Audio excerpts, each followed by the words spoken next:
Hello. My name is Hydra Amazing. How are you guys doing today? Another great day for me because I get to talk about Monster Hunter and specifically my favorite base game version of Monster Hunter Wilds. Now, in case you guys didn't know, back in June at Summer Games Fest, they announced Monster Hunter Wilds Ascendance, which is like the big Iceborne or Sunbreak level expansion for Monster Hunter Wilds.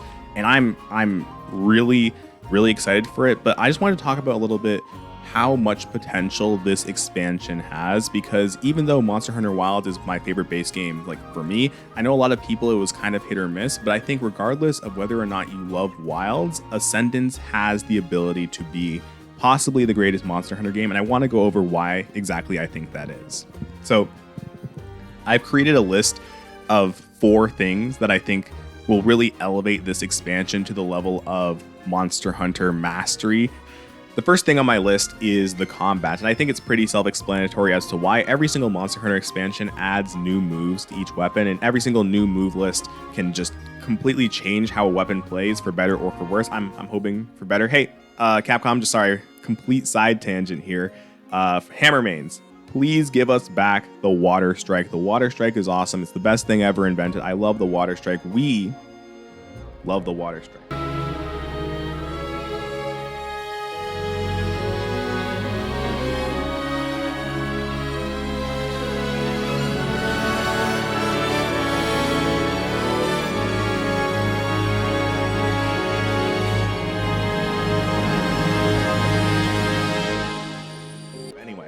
They typically add new moves to the weapons, they add new movesets, new combos, and in this game, they've also added a new feature called the Boost Bracer. And the Boost Bracer looks like completely honest, it looks like Nero's sword from Devil May Cry 5, where he just revs it up and fire starts coming out, but I'm assuming there's more to it than that. They've described it as an addition to the moveset that allows you to rev up your weapon and do new things. We don't really know what that entails for every weapon, but so far for Greatsword, we saw like an improved combo in terms of speed and damage, and we saw, I think it was Light Bowgun being able to run while shooting and stuff like that. Like, it seems like it's going to be an improvement to the combos while also like being a resource that we can use, similar to hunting arts in Monster Hunter Generations Ultimate. And I love when Monster Hunter games get weird and they get sort of bombastic with their move lists. I love Rise for that exact same reason. I love Generations for that exact same reason. If they can balance it out correctly, which is the key point here, but if they can balance it out correctly, I think Monster Hunter Wilds Ascendance could have the best combat in any Monster Hunter game, hands down. So the second thing I have on this list are the environments, or more specifically, the environmental changes, because I think that is such a cool system how the environments will go through these different phases during a hunt or while you're out in the open world. But I really want them to interact with the Elder Dragons, because as it stands right now, monsters simply react to the changes in the environment. Like,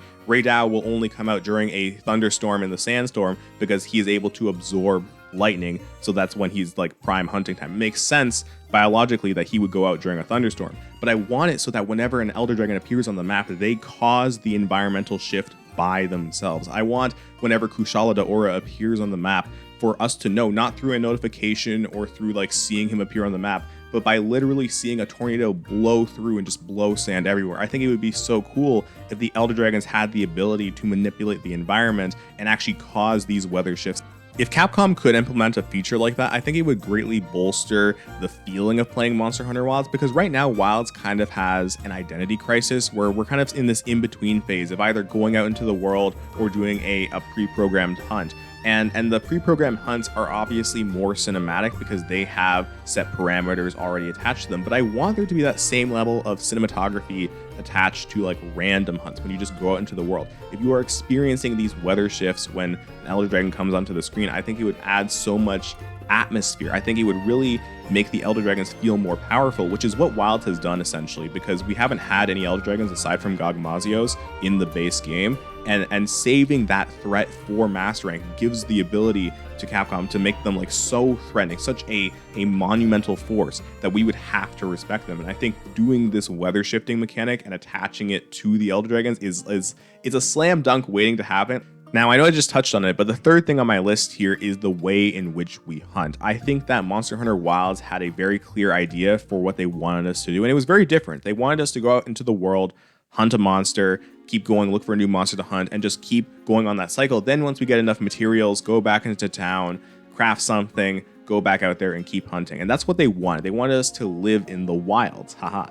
But largely, the Monster Hunter community has not taken to this style of hunting. We still really like being able to do this, but a lot of people very much resonate with the ability to just go to a quest board, select a hunt, be transported to that locale, and then just do the hunt and go home. They wanted that style of gameplay. And I think, credit to the Monster Hunter Wilds developers, they've listened to this. A lot of the newer hunts in the title updates have resonated with this old style of hunting. And I think what Monster Hunter Wilds Ascendance gives the devs an opportunity to do is to restructure the entire questing phase and actually make it more in line with what hunters want. Right now, the only thing that they're able to do really is add new hunts that are in this old world style of hunting. But as soon as the expansion comes out, they can completely revamp the questing stage of the game and actually give us the ability to choose whether or not we want to go out into the world and just hunt for fun, or whether or not we want to select a quest and have it actually take us to that location. I think giving hunters a true 50-50 choice would make it so that it's the best of both worlds, because you could choose whether or not you just want to hunt in the old world style or hunt in the new world style. And finally, the fourth thing on this list that I think has the most potential out of any of the things that I've mentioned really is the existence of guardian monsters. I think guardian monsters are pretty underutilized in the current stage of Monster Hunter Wilds, but if you think about it, they not only function as a way to introduce monsters with variants or subspecies without having to introduce the base version as well, but they also are like perfectly structured to be end game challenges if the game really wanted them to be. Let me go more in detail here. We have Ebony Odogaron and Fulgur Anjanath in the game right now without having Odogaron or Anjanath. And I think, while that might be disappointing to some people, it opens up opportunities for them to add monsters into the game without ruining how many of the different typings there are. Like right now, they couldn't really add Zenogre into the game because we have Legiacris already. We already have Raidou. There's a lot of end game lightning-based monsters. But if they really wanted to add Zenogre into the game, they could still do Guardian, Stygian, Zenogre, and that would allow them to add Zenogre into the game without overfilling how many lightning types there are. And it would keep the balance, and it would add cool monsters. I think it really opens up the opportunity, and they should utilize it more. And then the second reason why is because of difficulty, right? I think Monster Hunter Wilds is fundamentally built around wounds and around attacking the same spot multiple times. It's built around the focus mode, and I'm assuming that the boost bracer is also going to have mechanics built around focus mode and built around wounds. So adding monsters into the game that have the ability to heal wounds seems like the natural point for an end game here, because a monster that can heal wounds actually puts your wound timer on an actual timer. You aren't able to just leave wounds and then proc them whenever you want. You have to actually proc them when they happen, which means you have to be more aggressive. They actually counteract the tools that the hunter has. And the best way to make a Monster Hunter game truly difficult is to counteract the tools that the hunter has, especially when we have so many different tools. Like in Monster Hunter World, the best way to make the game hard was to counteract the Clutch Claw, make monsters have movesets that make it difficult to attach to them, especially Rajang, who would just grab you and throw you off. In Monster Hunter Rise, if you wanted to make it truly difficult, make monsters that can do double attacks so they can counteract the Wire Fall, which is the most powerful move that the hunter had in that game. If you Wire Fall at the wrong time, they'll just one-tap you. So it stands to reason that in Monster Hunter Wilds Ascendance, the best way to counteract wounds being so powerful and focus mode is to make it so that the wounds are on a timer. You are actually forced to try and attack the same spot over and over to proc these wounds, otherwise you will be punished because they will heal.